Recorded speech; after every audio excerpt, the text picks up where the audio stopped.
இயேசுனுடைய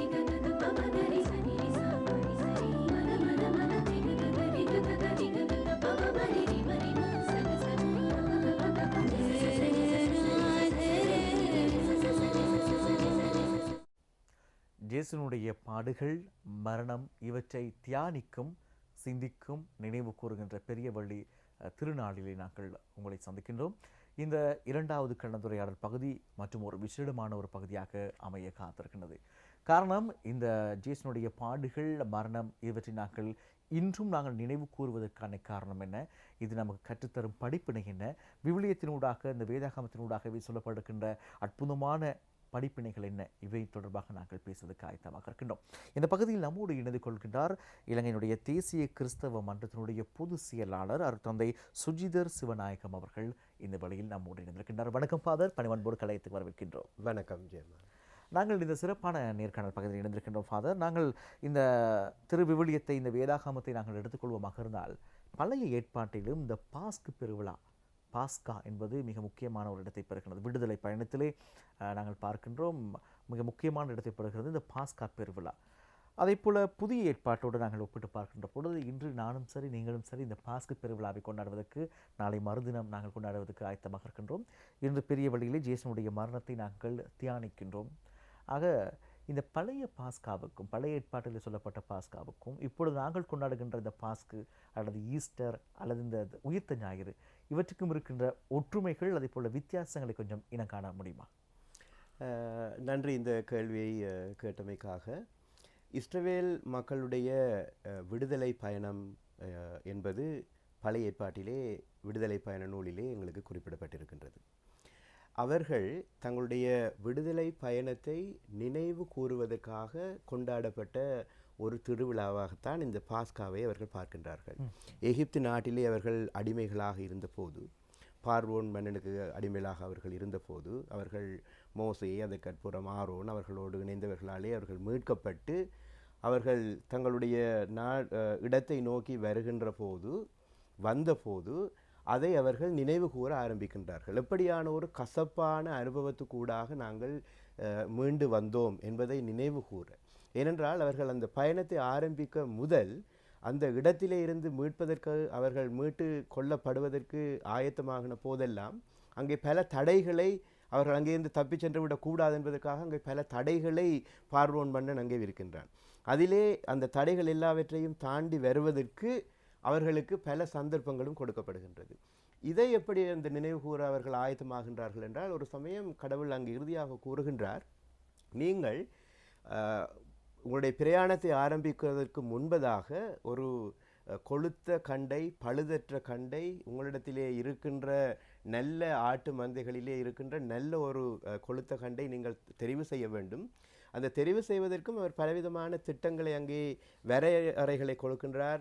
ஒரு குடும்பத்திலே நீங்கள் 4-5 பேர் இருப்பீர்களானால் அந்த 4-5 பேருக்கும் போதுமான அளவு ஒரு ஆட்டை தான் நீங்கள் தெரிவு செய்ய வேண்டும். அங்கே வீணாக போகக்கூடாது. அப்படி வீணாக போவதாக இருந்தால் நீங்கள் அப்படி தெரிவு செய்யக்கூடாது என்று பலவிதமான நிபந்தனைகளை எல்லாம் கொடுத்து, அந்த பழுதற்ற ஆட்டை வெட்டி அதனுடைய இரத்தத்தை அங்கே நிலைகளிலே பூச சொல்லுகின்றார். அந்த ஆட்டை அவர்களோடு அதை பொசுக்கி அல்லது அதை தகனம் பண்ணி சுட்டு அதையும் அவர்கள் அதை மிச்சம் வராதவாறு சாப்பிட சொல்லுகின்றார். இந்த கசப்பான அனுபவத்தை நினைவு கூறும் படியாக அவர்களை கசப்பான கீரை, அந்த நாட்களிலே அதை எந்த விதமான இப்போது இருக்கின்றது போல திரவியங்கள் போட்டு சமைக்காவிட்டால் மிகவும் கசப்பான ஒன்று, அந்த அனுபவத்தை அவர்கள் பெற்றுக்கொள்ள வேண்டும் என்பதற்காக அங்கே அந்த விழாவை அவர்கள் நினைவு கூறுகின்றார்கள். ஆக மொத்தத்திலே இஸ்ரவேல் மக்கள் எகிப்திலே பார்வோனுக்கு அடியிலே அடிமைகளாக இருந்த அந்த கசப்பான அனுபவத்தை அவர்கள் பெற்றுக்கொள்ள வேண்டும்.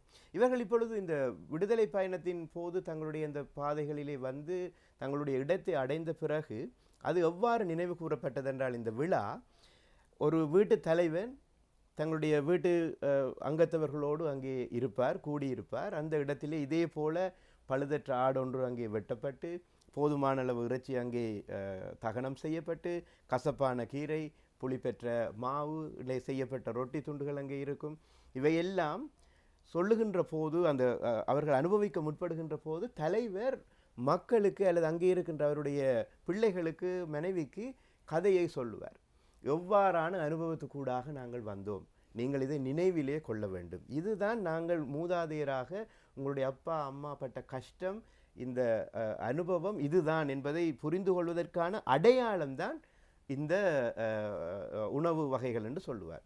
இப்பொழுது நாங்கள் புதிய ஏற்பாட்டிலே புதிய பஸ்காவை புரிந்து கொள்கின்றோம். அதுதான் ஆண்டவர் இயேசுவை நாங்கள் ஒரு பழுதற்ற ஆடாக, எவ்வாறு இஸ்ரவேல் மக்கள் அனைவரும் மீட்கப்படுவதற்கு அந்த பழுதற்ற ஆடு தன்னையே இழந்து அந்த மீட்பை கொடுத்ததோ, இங்கே யோவான் நற்செய்தி நூலாளர் 3ஆம் அதிகாரத்திலே கூறுவது போல தேவன் தம்முடைய குமாரனை இந்த உலகத்துக்கு அனுப்பினார். ஏனென்றால் இந்த உலகம் முழுவதும் அவர் அன்பு கூர்ந்தபடியினாலே தன்னுடைய குமாரனையே இந்த உலகத்திற்கு மரணமாகும்படி அவர் அனுப்பினார் என்று நாங்கள் பார்க்கின்றோம். எனவே இங்கே புதிய பஸ்காவாக நினைவு கூறப்படுகின்றவர் நம்முடைய ஆண்டவர் இயேசு கிறிஸ்து. நமக்காக இந்த மீட்பின் அனுபவத்தை நாங்கள் பெற்றுக்கொள்ள வேண்டும் என்பதற்காக தன்னையே அங்கே அவர் அர்ப்பணமாக கொடுக்கின்றதை இந்த பஸ்காவாக நாங்கள் இஸ்ரவேல் மக்கள் நினைவு கூறியதை நாங்கள் நினைவு கூறுகின்றோம். ஆனால் இங்கே இந்த ஈஸ்டர் பெருவிழா வை நாங்கள் உயிர்த்த ஞாயிறு என்று தமிழிலே சொல்லுகின்றோம். பாஸ்கு ஞாயிறு அல்லது பாஸ்கு வழிபாடு என்று நாங்கள் சிங்கள மொழியிலே அழைக்கின்றோம். எனவே இந்த பஸ்கா பண்டிகை என்பது கசப்பான அனுபவத்தை நினைவு கூர்கின்ற ஒரு பண்டிகையாக நம்மிடத்திலே வலம் வருகின்றதே அன்றி, அந்த ஆண்டவருடைய உயிர்த்த அந்த நாளை குறிக்கின்ற ஒன்றாக நாங்கள் அதை மாத்திரம் நாங்கள் பார்க்க முடியாது. அதிலே அவருடைய மரணம் அடங்கி இருக்கின்றது, அவருடைய பாடுகள் அடங்கி இருக்கின்றது, அவருடைய உயிர்த்தெழுதல் அடங்கி இருக்கின்றது. எனவே ஆண்டவருடைய வாழ்க்கை வரலாற்றை நாங்கள் இதுதான் முக்கியம், அவருடைய மரணம்தான் முக்கியம், அவருடைய உயிர்த்தெழுதல் தான் முக்கியம், அவருடைய பாடுகள் தான் முக்கியம் என்று நாங்கள் பிரித்து பார்க்க முடியாது. இவை அனைத்தும் நாங்கள் பட வேண்டிய அந்த பாட்டை, அந்த வேதனையை அவர் சுமந்ததினூடாக நாங்கள் விடுதலைக்குள்ளே வந்திருக்கின்றோம் என்ற அனுபவம் மாத்திரம்தான் எங்களுக்குள்ளே தென்பட நாங்கள் இந்த நிகழ்வை நினைவு கூறுகின்றோம். நிச்சயமாக ஃபாதர் ஆதி ஆகமத்தில் அல்லது தொடக்கத்தில் நாங்கள் பார்க்கின்ற பொழுது இறைவன் உலகை படைக்கின்றார், உலகத்தில் அனைத்தையும் படைக்கின்றார். இதை ஆள்வதற்காக இறைவன் மனிதனையும் படைக்கின்றார், மனிதனுக்கு சகல அதிகாரங்களையும் கொடுக்கின்றார், கட்டளையும் கொடுக்கின்றார்.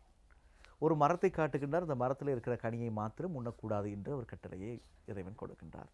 ஆனால் மனிதன் மறுக்கின்றான், கனியை உண்கின்றான், பாவம் அவனை தொற்றிக்கொள்கிறது.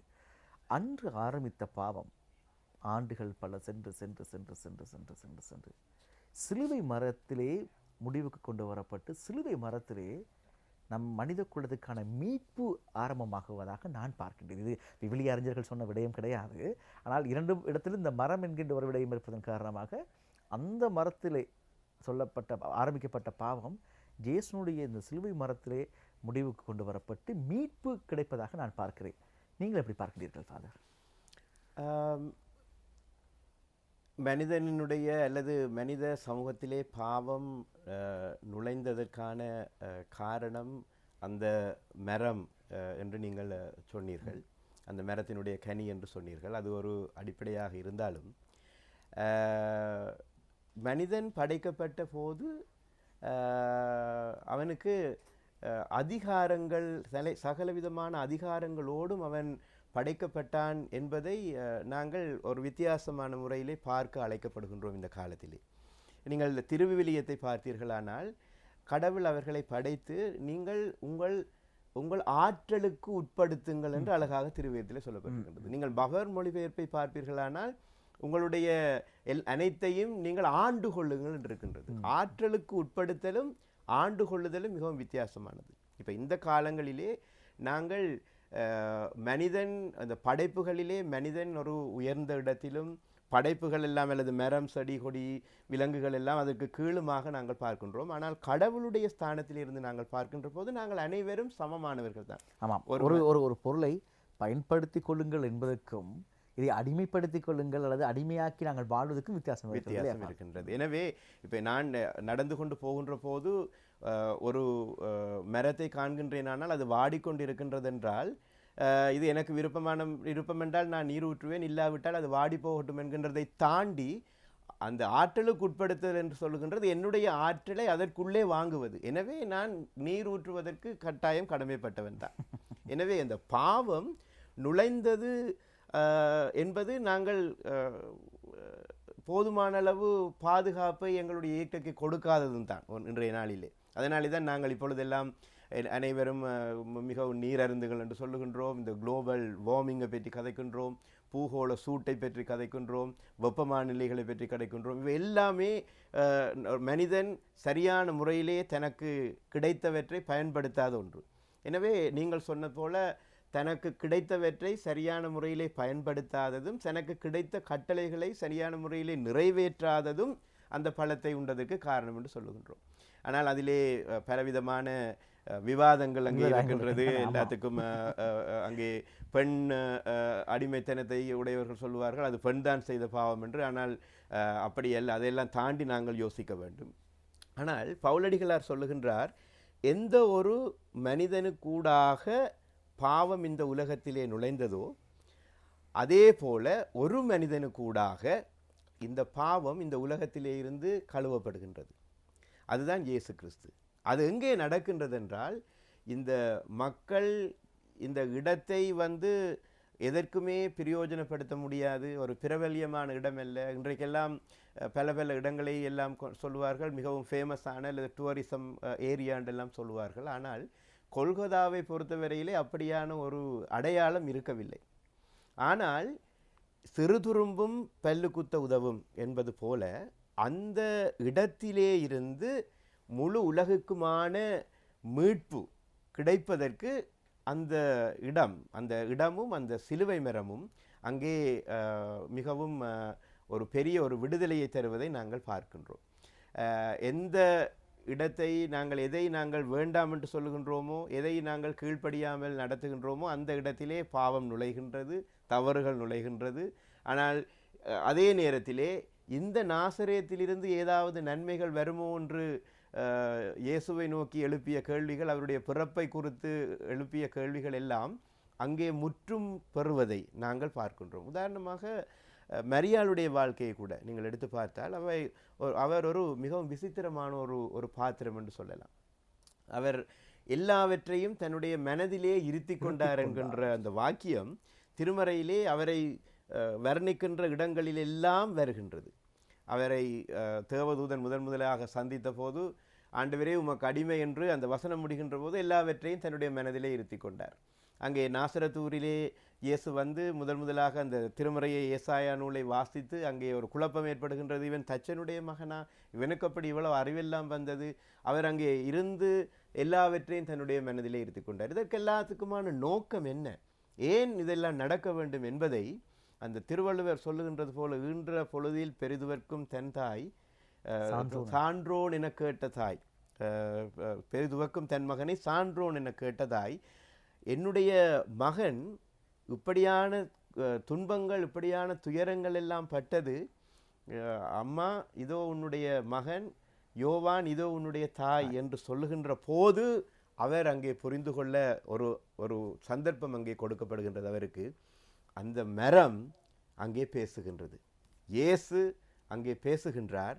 அந்த விடுதலை, இந்த முழு உலகை சுமந்து வருகின்ற இந்த மகனையா நான் இவ்வளவு பழிச்சொற்களோடு என்னுடைய வயிற்றிலே சுமந்து கொண்டிருந்தேன், இந்த உலகம் என்னை பழி தூற்றியது, ஆனாலும் நான் இறைவனுடைய வார்த்தைக்கு கட்டுப்பட வேண்டும், அவருடைய அடிமை என்பதற்காக நான் சுமந்ததற்கெல்லாமான பலனை இன்று நான் அனுபவிக்கின்றேன். அந்த சிலுவை மரத்திலே தொங்கியிருந்த அந்த இயேசு அங்கே கொடுக்கின்றார். எனவே மரம், இங்கே மரம் ஆதியாகமத்திலே பொறுத்தவரையிலே அந்த மரத்தினுடைய கனி ஏதோ ஒரு வகையிலே, மரத்தினுடைய கனி ஏதோ ஒரு வகையிலே பாவம் நுழைவதற்கு காரணமாக இருந்ததை போல நாங்கள் இந்த மரம், ஏனென்றால் நீங்கள் உபாகமத்திலே பார்ப்பீர்களானால் சிலுவை மரத்திலே யாரெல்லாம் தொங்க விடப்பட்டார்கள் என்றால் சபிக்கப்பட்டவர்களுக்கான மரம் என்றுதான் அங்கே உபாகமத்திலே சொல்லப்பட்டிருக்கின்றது, இணைச்சட்ட நூலிலே சொல்லப்பட்டிருக்கின்றது.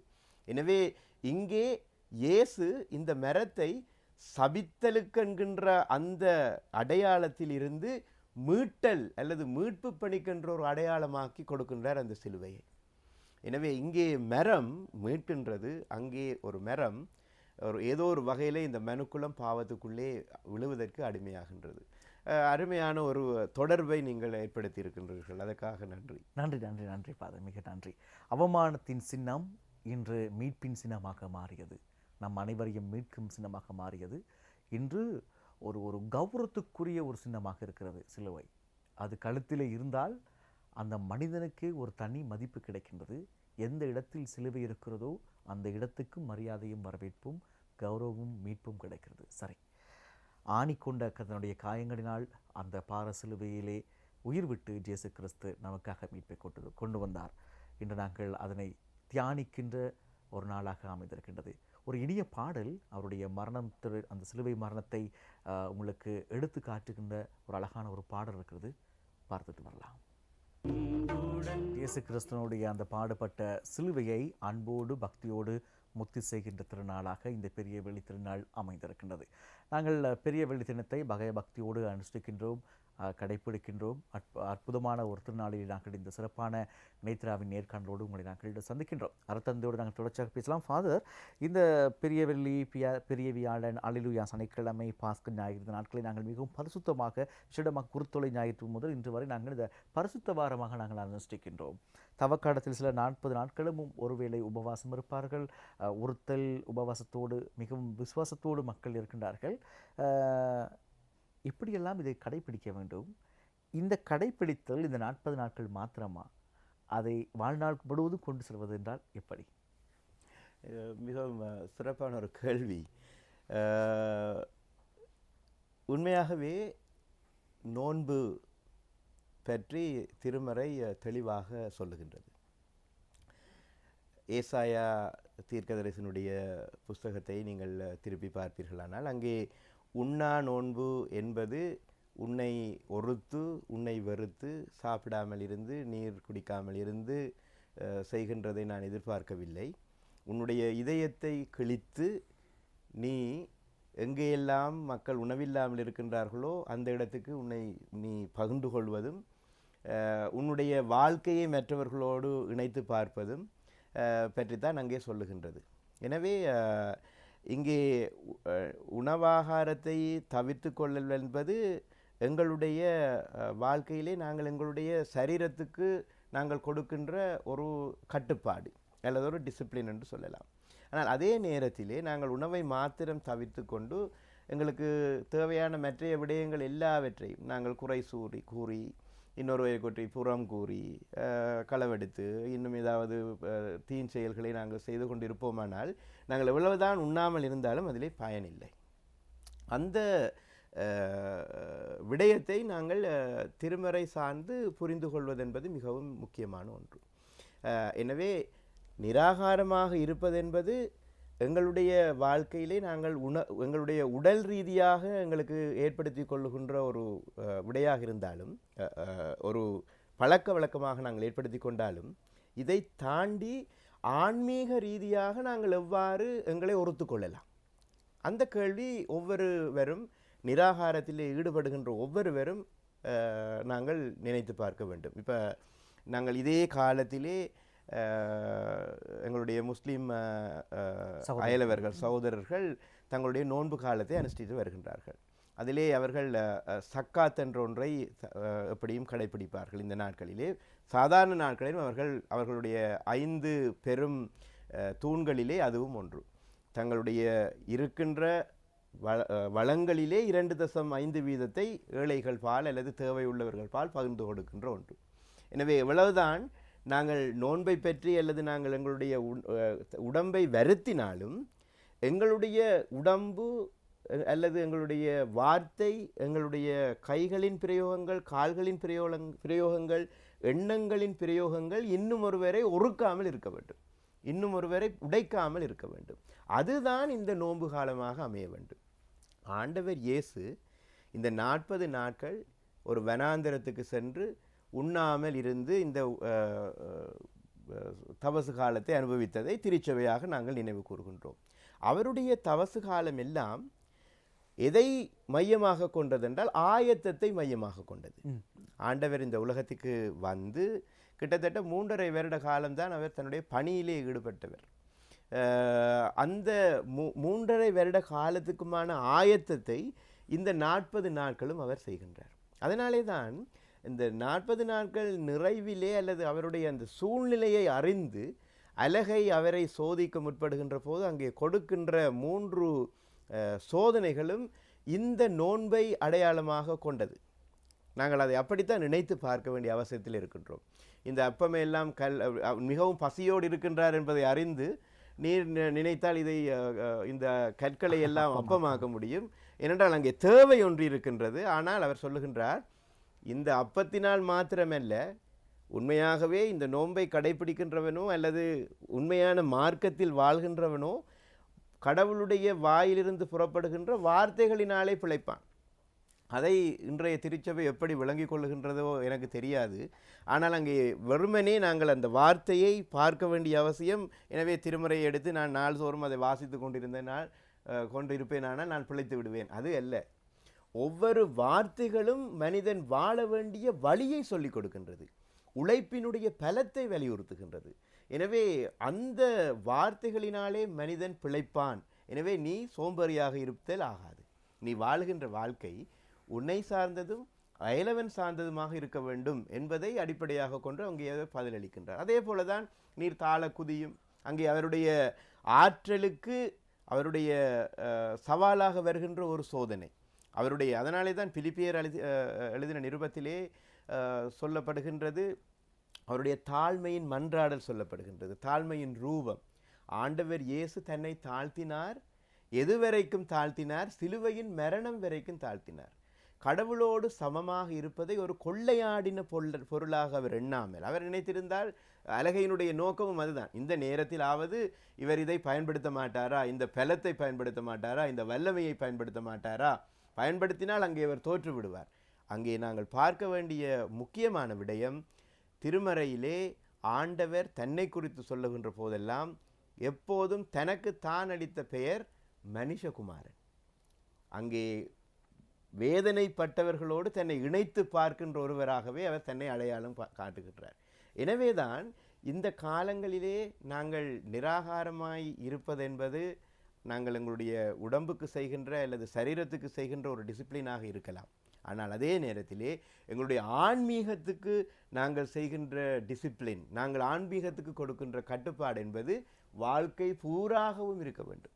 இந்த 40 நாட்கள் மாத்திரம் நாங்கள் இருந்துவிட்டு 41வது நாள் எனக்கு விருப்பமானதை நான் செய்வேன் என்று நான் விரும்பிய வாழ்க்கையை வாழ்வேன் என்று வாழ நான் ஆரம்பிப்பேனானால் அதிலே பிரயோஜனம் இல்லை. எனவே நம்முடைய வாழ்க்கையிலே வருடம் முழுவதும் அல்லது எங்களுடைய ஆயுசு காலம் முழுவதுமே நாங்கள் நோன்பிருக்க வேண்டும். எதிலே நோன்பிருக்க வேண்டும்?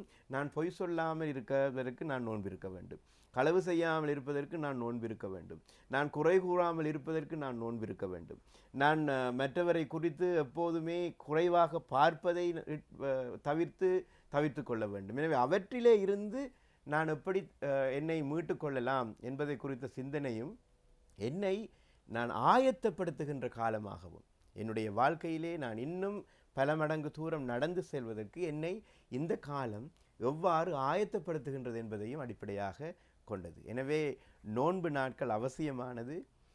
நாங்கள் உண்ணாமல் இருப்பது அவசியமானது. அது எங்களுடைய சரீரத்துக்கு செய்கின்ற ஒரு கட்டுப்பாடை ஒழிய அதை நாங்கள் சமயத்தோடு ஒன்றிணைத்து பார்க்க முடியாது. அதனாலே தான் அவர் சொல்லுகின்றார், அந்த மத்தேயு எழுதின நற்செய்திகளிலே ஆண்டவர் சொல்லுகின்றார், நீங்கள் நோம்பிருக்கின்ற போது நீங்கள் அழகாக குளித்து எண்ணெய் தடவி நான் நோன்பிருக்கிறது தெரியாத மாதிரியே நீங்கள் இருந்து கொள்ளுங்கள், முகவாட்டமோடு இல்லாமல். அப்படி நீங்கள் அதுதான் நீங்கள் விரும்பினீர்களானால் அதை நீங்கள் அடைந்து விட்டீர்கள் என்று நான் சொல்லுகின்றேன். என்றால் இப்படி இருக்கணும் என்று ஆக்கள் கேட்கணும், நீங்கள் நோன்பு இருக்கிறீங்களா, நீங்கள் ஃபாஸ்டிங் இருக்கிறீங்களான்னு உங்களெல்லாம் கேட்கணும் என்று நினைச்சு தான் நீங்கள் அப்படி செஞ்சீங்கன்னா அவங்களை அடைந்து விட்டாயிட்டு, அதுதானே நாங்கள் விரும்பினோம், அதோடையே முடிந்து விட்டது. ஆனால் அது அல்ல. அதையும் தாண்டி நாங்கள் ஏழைகள் பால், தேவையுள்ளவர்கள் பால், இந்த சமுதாயத்தின் பால் நாங்கள் எவ்வாறு எங்களுடைய கவனத்தை திருப்ப முடியுமோ அவ்வாறு அந்த கவனத்தை திருப்பி எங்களுடைய நோன்பை நாங்கள் கடைப்பிடிப்பது தான் மிகவும் உன்னதமான ஒரு சடங்கு என்று நான் சொல்லுவேன். ஆம் ஃபாதர், நாங்கள் இன்று 40 நாட்கள் தவம் இருக்கின்றோம், ஒருத்தர் உபவாசத்தில் ஈடுபடுகின்றோம், இன்று பெரிய வெளியை அனுஷ்டிக்கின்றோம், ஆலயங்களுக்கு சென்று வழிபடுகின்றோம், தியானங்களில் ஈடுபடுகின்றோம். அதே போல் அல்லேலூயா சனிக்கிழமையை கடந்து ஞாயிற்றுக்கிழமை இந்த உயிர்த்த ஞாயிறு பெருவிழாவை நாங்கள் மகிழ்ச்சியோடு உவகையோடு கொண்டாடுகின்றோம். கொண்டாடுகின்ற தருணத்திலே ஃபாதர், ஒரு விடயம் நமக்கு மீண்டும் மீண்டும் நினைவுக்கு வருகிறது. இன்றைக்கு 5 வருடங்களுக்கு முன்பு ஏற்பட்ட அந்த ஈஸ்டர் தாக்குதல், அதில் சராசரியாக 250க்கும் அதிகமானோர் உயிர் கொல்லப்பட்டிருக்கின்றார்கள், உயிர்காவு கொல்லப்பட்டிருக்கின்றது. 500க்கும் அதிகமானவர்கள் பாதிக்கப்பட்டிருக்கிறார், நேரடியாக இந்த காயங்களூடாக பாதிக்கப்பட்டிருக்கிறார்கள். இது உள்நாட்டு மக்கள் மாத்திரமன்றி வெளிநாட்டை சேர்ந்தவர்களுக்கும் ஏற்பட்ட ஒரு பாதிப்பாக அமைந்திருக்கின்றது. ஏப்ரல் 21 இடம்பெற்றாலும் கடந்து வந்த 5வது வருடமாக பிறக்கவிருக்கிற இந்த உயிர்ப்பு ஞாயிறு காணப்படுகின்றது. இந்த தருணத்தில் பாதிப்புற்ற அந்த நலிவுற்ற இருதயங்களுக்கு நீங்கள் சொல்ல வருகின்ற செய்தி என்ன ஃபாதர்? உண்மையாகவே இன்னும் விடை தேடிக்கொண்டிருக்கின்ற ஒரு பயணமாகவே அந்த நீதியை நாங்கள் தேடிக்கொண்டிருக்கின்றோம். இயேசு இந்த பூமியிலே வாழ்ந்தபோது அவரை கொல்ல வேண்டும் என்று அலைந்த ஒரு கூட்டம். நான் அதை எப்படி பார்க்கின்றேன் என்றால், நீங்கள் யோவான் நற்செய்தி நூலை எடுத்து பார்த்தீர்களானால், அவர் எருசலேமுக்கு வருவாரா இல்லையா என்று அவரை வேவு பார்க்கின்ற பணியிலே ஆரம்பித்து அது பெத்பகுவிலே தொடங்கி எருசலேமிலே அங்கே முடிகின்றது. ஆண்டவருக்கு பின்னாலே செல்லுகின்ற கூட்டம் அதிகமானது இங்கே இருக்கின்ற மக்களுக்கு பிடிக்கவில்லை. அது மாத்திரமில்லை, இயேசு லாசருவையும் அங்கே உயிர்த்தெழுப்புகின்றார். எனவே லாசருவும் சென்ற இடமெல்லாம் மக்களோடு அவர் தொடர்பு படுத்தி இவர்தான் என்னை மீட்டார் என்பது இன்னும் அதிக மக்களை இயேசுவின் பால் அங்கே கொண்டு போகின்றது. எனவே ஓசன்னா என்று குரல் எழுப்பிய மக்கள் கூட்டம் சமயம் சார்ந்த மக்கள் அல்ல, இயேசு சார்ந்த மக்கள். அதிலே நாங்கள் மிகவும் தெளிவாக இருக்க வேண்டும். எப்படி இருந்தும் இயேசு மரணத்தை அங்கே தழுவுகின்றார். யூத மக்களை பொறுத்தவரையிலே அங்கே என்னை பொறுத்தவரையிலே நான் சொல்லுவேன், அங்கே உண்மைகள் மறைக்கப்பட வேண்டும், உணர்வுகள் மறைக்கப்பட வேண்டும் என்று அவர்கள் ஆழமாக இருந்தார்கள். எனவேதான் உண்மையை பேசிய இயேசுவை, உணர்வுகளை மக்கள் மத்தியிலே தூண்டி எழுப்பிய இயேசுவை அவர்கள் கொன்றார்கள். ஆனால் இந்த ஈஸ்டர் தாக்குதலால் இன்னும் தங்களுடைய உறவுகளுக்காக நியாயம் கேட்டுக்கொண்டிருக்கின்ற என்னுடைய சகோதரங்களுக்கு நான் சொல்லுகின்ற ஒரு விடயம், எவ்வளவுதான் மூடி மறைத்தாலும், எவ்வளவுதான் அந்த உண்மையை புதைத்தாலும், உணர்வுகளை புதைத்தாலும், 3 நாளைக்குள்ளே அந்த உண்மையும் அந்த உணர்வும் உயிர்த்தெழுந்தது. ஜான் கென்னடி, அமெரிக்க நாட்டின் ஜனாதிபதி, அவர் கொல்லப்பட்டார்.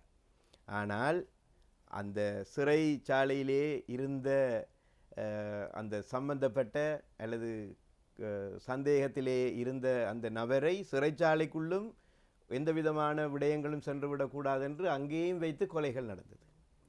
அதாவது சாட்சிகள் கொல்லப்பட்டார்கள். இறுதியிலே அவரை கொண்டது யார் என்பது தெரிய வந்தது. அதனாலே எவரெல்லாம் நேர்மைக்கு எதிராக தங்களுடைய வாழ்க்கையை உயர்த்த முற்படுகின்றார்களோ, உண்மைக்கு எதிராக உயர்த்த முற்படுகின்றார்களோ, உணர்வை முடக்க முற்படுகின்றார்களோ, அவர்கள் எல்லோருக்குமான பாடம்தான் இயேசு உயிர்த்தெழுந்ததன் மூலம் நமக்கு கொடுக்கின்ற பாடம். இந்த உண்மையும் உணர்வும் ஒரு நாள் வெளிவரும், அதை மறைக்க முடியாது.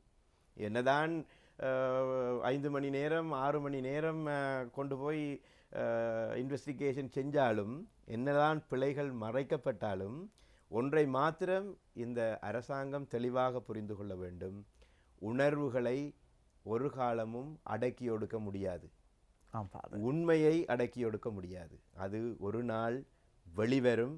எனவே என்னுடைய சகோதரங்களுக்கும் நான் சொல்லுவது அதுதான், நீதி கிடைக்கும், அது உயிர்த்தெழும். உண்மை உயிர்த்தெழுந்த அந்த நாளை நாங்கள் சிறப்பாக கொண்டாட அழைக்கப்படுகின்றோம். ஆம் ஃபாதர், ஜேசுனுடைய பாடுகள், மரணம், மீட்பு இவை தொடர்பாக பேசிக்கொண்டிருக்கிற தருணத்தில் மற்றும் ஒரு விடயமும் நாங்கள் பேச வேண்டியவர்களாக இருக்கின்றோம். பாலஸ்தீன், அங்கே காசாவிலே ஏற்பட்டு இருக்கின்ற யுத்தம், அதே போல் ரஷ்யா யுக்ரைன் யுத்தம், இது நாங்கள் வெளிநாடுகளில் இடம்பெறுகின்ற முக்கிய 2 போர்களாக நாங்கள் பார்க்கின்றோம். இஸ்ரேல் படையினரும் அதே போல் அங்கே பாலஸ்தீனத்தில் இடப்படுகின்ற அந்த பிரச்சனையோடு ஒப்பிட்டு பார்க்கின்ற பொழுது மறுபுறம் யுக்ரைன் அண்ட் ரஷ்யா. இது ஒரு புறம் இருக்க நம்முடைய நாட்டிலும் வேதனை உருகின்ற அல்லுறுகின்ற பலர் இருக்கின்றார்கள். பொருளாதாரமின்மையின் காரணமாக அல்லலுறுகின்றவர்கள், கணவன் மனைவியிடையே ஏற்பட்டிருக்கின்ற பிளவினூடாக கவலைப்படுகின்றவர்கள், இப்படியாக இந்த அல்லலுறுகின்ற ஒரு மனித சமூகத்தை சுற்றிலும் பார்க்கக்கூடியதாக இருக்கிறது. இவர்களுக்கு நீங்கள் தருகின்ற ஆறுதல் வார்த்தை என்ன ஜேசுடைய வார்த்தையின் வழியே? உண்மையிலேயே இந்த உலகம் ஒரு திடகாத்திரமான ஒரு நிலையிலே இல்லை.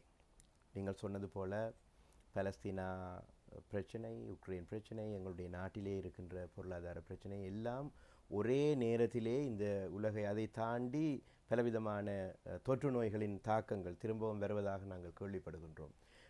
இந்த உலகை மிகவும் தாக்கி கொண்டிருக்கின்ற இந்த காலம், என்னை பொறுத்தவரையிலே நான் இந்த விடயங்களை பார்க்கின்ற ஒரு நிலை எப்படி என்றால், மக்கள் தனிப்பட்டவர்கள் அல்ல, அவர்கள் சேர்ந்து வாழ்வதற்காக உருவாக்கப்பட்டவர்கள். பலஸ்தீனா பெரிதா அல்லது பலஸ்தீனாவின் பக்கம் நானா அல்லது இஸ்ரவேலின் பக்கம் நானா என்பதை தாண்டி திருமறை எங்களுக்கு சொல்லுகின்றது, இஸ்ரவேலை நான் தேர்ந்தெடுத்ததன் நோக்கமும் ஏன் நான் எப்படி தேர்ந்தெடுத்தேன்னு சொல்லப்படுகின்றது. ஆமோஸ் நூலிலே சொல்லப்படுகின்றது, நான் உன்னை தேர்ந்தெடுத்ததன் காரணம் நீ சிறுமையானவன் என்பதற்காக. இஸ்ரவேலை பார்த்து கடவுள் சொல்லுகின்றார், நீ ஒன்றுக்குமே இயலாதவன் என்பதற்காகத்தான் நான் உன்னை தேர்ந்தெடுத்தேன். எனவே அங்கே தேர்ந்தெடுத்தலின் மூலம் அங்கே ஒரு அழைப்பு உறுதிப்படுத்தப்படுகின்றது. அதாவது இயலாதவனாக உன்னை தேர்ந்தெடுத்ததன் காரணம், இயலாதவனை நீ பார்க்கின்ற போது நீ அவனுக்கு கரம் கொடுக்க வேண்டும்.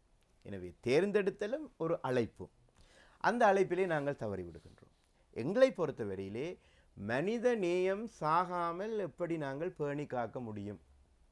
திருச்சபைகளாக இருக்கலாம், சமய மக்களாக இருக்கலாம், பெரியார்களாக இருக்கலாம், அனைவரும் நாங்கள் ஒன்று சேர்ந்து இந்த நாட்களிலே தியானிக்க வேண்டிய ஒரு விடயம், அனைவருமாக இந்த இலங்கையில் வாழுகின்ற, உலகத்திலே வாழுகின்ற சமயங்களினுடைய பிரதிநிதிகளாக செயல்படுகின்ற அனைவருமாக மனித நேயத்தை எப்படி நாங்கள் காத்துக்கொள்ளலாம், அதற்கான வழிகளை நாங்கள் உருவாக்குவதற்கு ஆயத்தப்பட வேண்டும்.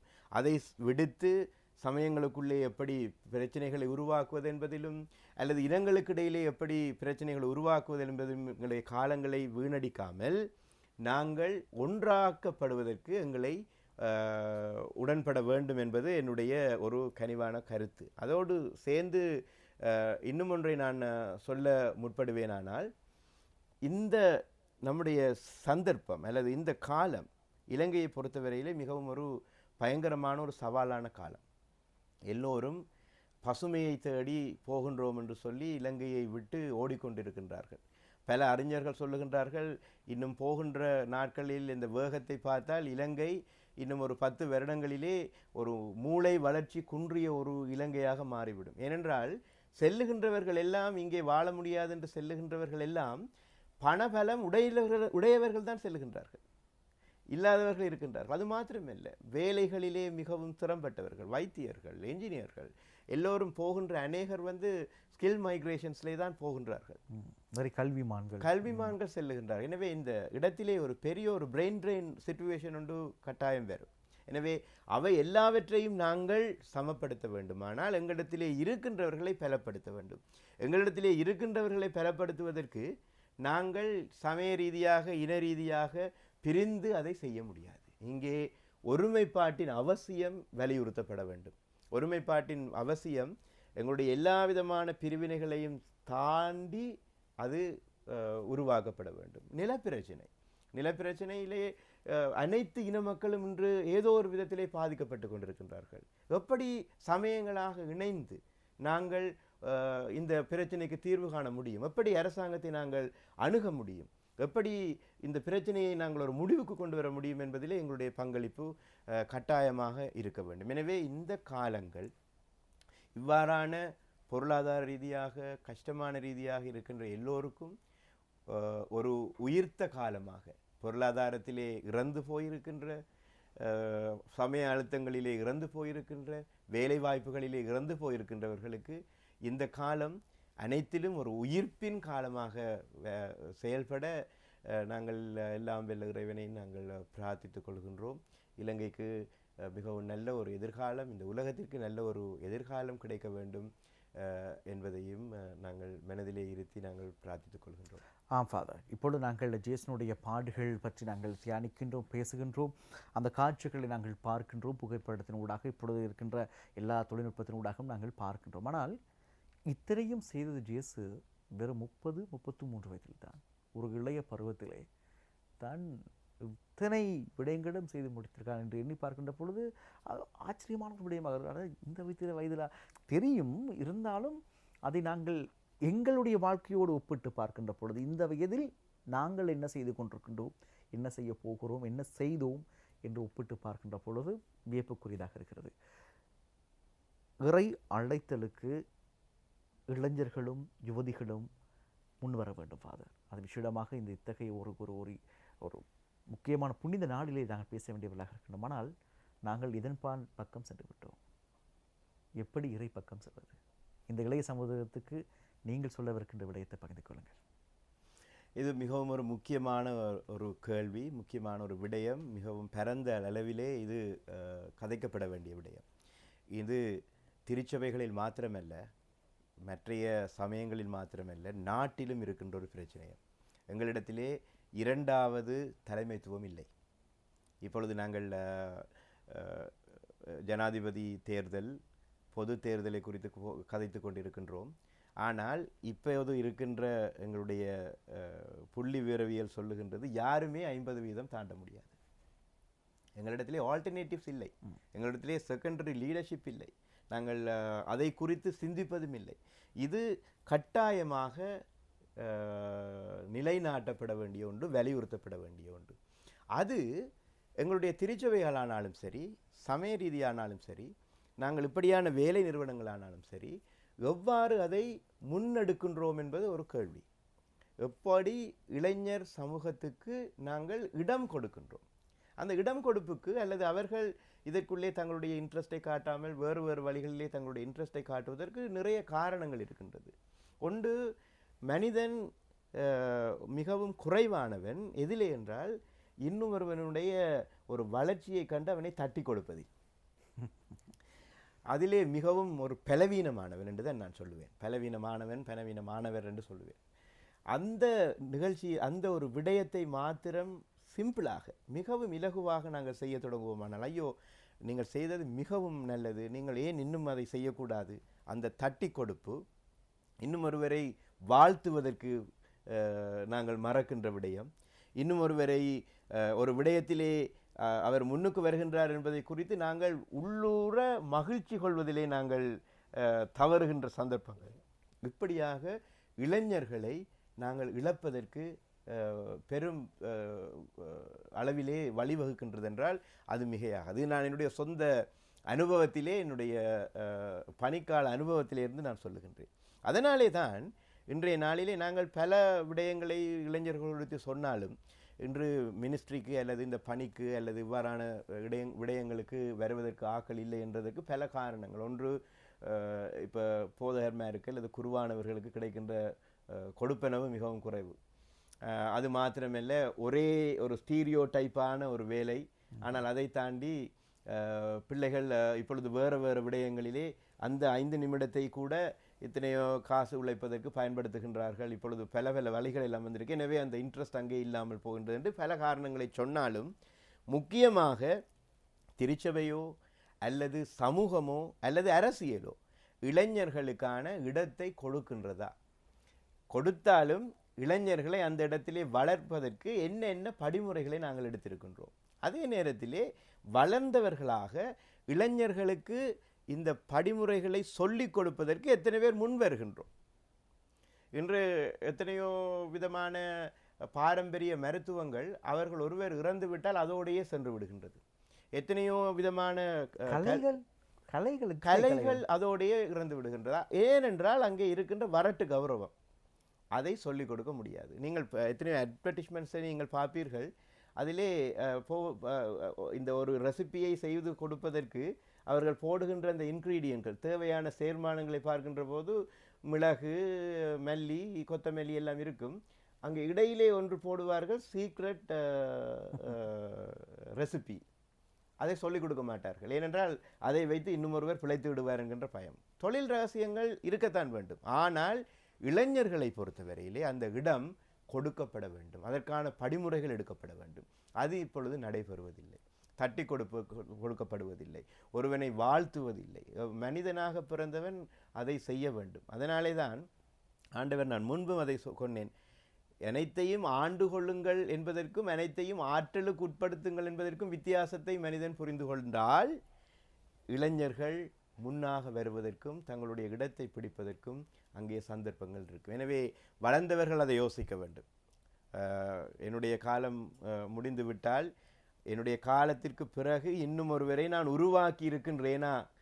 அதற்கு அழகான ஒரு கிரேக்க பழமொழி ஒன்று இருக்கின்றது. அதை மாத்திரம் நான் சொல்ல விரும்புகின்றேன். ஒருவர் கிரேக்க பழமொழி சொல்லுகின்றது, ஒருவர் ஒரு விதையை அங்கே நடுவாராம். ஆனால் அந்த விதை வளர்ந்து பலன் கொடுக்கின்ற போது அவர் உயிரோடு இருக்க மாட்டார் என்பதை தெரிந்தும் அவர் அந்த விதையை நடுகின்றார். அந்த மனப்பாங்கு இலங்கையிலே வளர வேண்டும். இலங்கையிலே திருச்சபைக்குள்ளும் வளர வேண்டும், இலங்கையிலே இருக்கின்ற எல்லா நிறுவனங்களுக்குள்ளும் வளருமையானால், அந்த தட்டி கொடுப்பும் இருக்குமேயானால், இது எனக்கு பயன்படாது, ஆனால் வருகின்றவர்கள் வாழ வேண்டும் என்பதற்காக நான் நடப்பேனானால் அனைத்தும் நன்றாக நடக்கும். இளைஞர்கள் முன்னாக வருவார்கள்.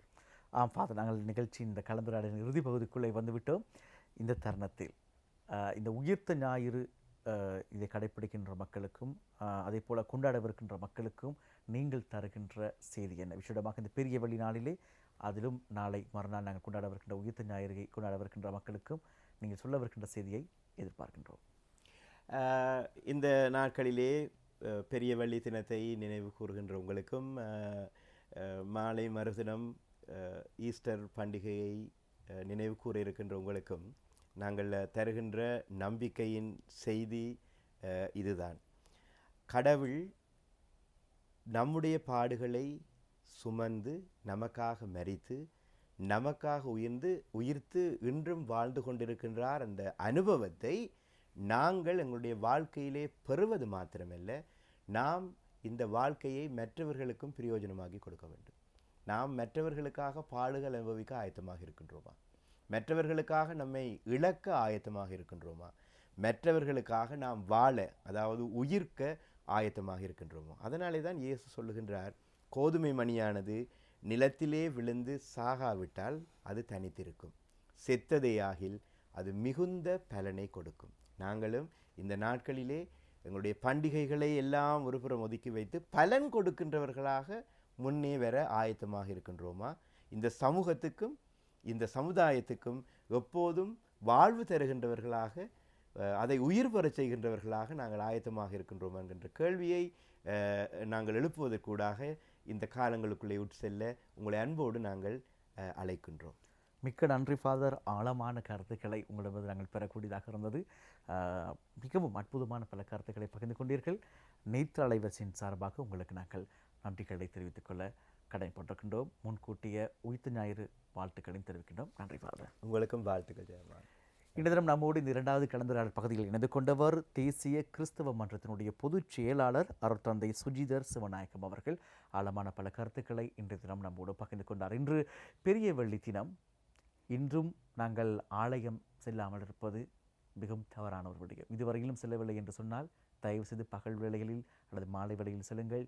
சில இடங்களில் இந்த சிலுவைப்பாதை போன்ற பக்தி முயற்சிகள் இருக்கின்றன. அதே போல் இணைய பல பக்தி முயற்சிகள், கட்டுப்பாடுகள் கொடுக்கப்பட்டுகின்றன. இவை இறைவன் நமக்கு தருகின்ற முக்கியமான விடயம், நம்முடைய திருச்சபை நமக்கு தருகின்ற முக்கியமான விடயம். அவற்றை கடைப்பிடித்து இறைவனுக்கு ஏற்ற வகையிலே நாங்கள் வாழ்வோம். யாரை வேண்டுமானாலும் நாங்கள் ஏமாற்றலாம், இறைவனை ஏமாற்ற முடியாது. இயலுமான வரையிலும் எங்களுடைய நேரத்தை இறைவனுக்காக ஒதுக்குவோம் என்ற இந்த 2024ஆம் ஆண்டு பெரிய வெள்ளி தினத்திலே உங்களை நாங்கள் கேட்டுக்கொள்கின்றோம். திருவிவிலியத்தை அல்லது திரு வேதாகமத்தை எங்களுடைய கைகளில் ஏந்துவோம், உயர்த்துவோம். இறைவன் நம்முடைய வாழ்வை உயர்த்துவார் என்று கூறிக்கொண்டு இந்த பகுதியோடு நாங்கள் நிகழ்ச்சி நிறைவு செய்கின்றோம். விசேடமாக இந்த நிகழ்ச்சிக்கான இணைப்பாளராக செயற்பட்டவர் தேசிய கிறிஸ்தவ மன்றத்தினுடைய வெகுசன ஊடகத்துக்கான நிகழ்ச்சி இணைப்பாளர் திருமதி ட்ரூடி பெர்னாண்டோவுக்கும் நாங்கள் உளமாற நன்றிகளை கூற கடமைப்பட்டிருக்கின்றோம். அதே போல விசேடமாக தேசிய கிறிஸ்தவ மன்றத்துக்கும் அதனுடைய பொதுச் செயலாளருக்கும் ஏனையோருக்கும் நாங்கள் நன்றிகளை கூற கடமைப்பட்டிருக்கின்றோம். அதே போல இந்த நிகழ்ச்சியை எங்களுக்கு வழங்க ஆலோசனைகளை வழங்கிய அதே போல அனுமதியை தந்த எங்களுடைய பணிப்பாளர் நிலாரின் காசிம் அவர்களுக்கும் அதே போல தயாரிப்பு பணியில் ஈடுபட்ட சஜா ஆகியோருக்கும் இந்த நிகழ்ச்சிக்கான செட் மேக்கப் கேமரா மற்றும் டெக்னிக்கல் உதவிகள் புரிந்த அனைத்து உள்ளங்களுக்கும் நன்றிகளை கூறிக்கொண்டு இதுவரை நேரமும் எம்மோடு நிகழ்ச்சியில் இணைந்து கொண்ட உங்கள் அனைவருக்கும் உள்ளமார்ந்த நன்றிகளையும் இவை எல்லாவற்றுக்கும் ஆசீர்வாதத்தை வழங்கிய இறைவனுக்கு மேலான நன்றியை தெரிவித்துக் கொண்டு உங்களிடமிருந்து விடைபெறுகின்றோம். இந்த பெரிய வெள்ளி நம்முடைய வாழ்க்கையிலே ஒரு புதிய மீட்பை கொண்டு வரட்டும். விடைபெறும் நான் மைக்கேல் மரிய ஜெயமன். நன்றி, வணக்கம்.